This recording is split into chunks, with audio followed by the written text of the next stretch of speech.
Pass out guys! So ngayon, tuturuan ko kayo kung paano sumakay ng elevator. So sa mga hindi pa marunong sumakay ng elevator, so manood kayo guys hanggang matapos. So let's go!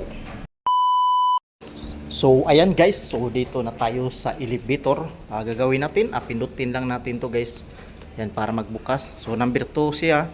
So dito naman G, ground floor. Okay? Yan, magbukas yan guys. Ayan. So ngayon papasok tayo. So ayan. So ngayon dito na tayo sa loob. So ngayon isirado natin. So kung saang floor tayo guys, yun ang pinutin natin. Ito 6th floor. So ayan. So may nakalagay na sign sa taas.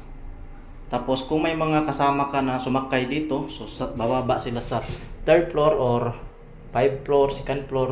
So kung magbukas yun, wag kang sasabay.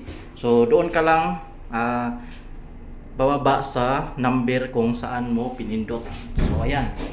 So number 6 na siya guys. So ngayon bababa na tayo. So ganun lang guys ang pagsakay ng elevator para hindi kayo maligaw. So yun, maraming salamat.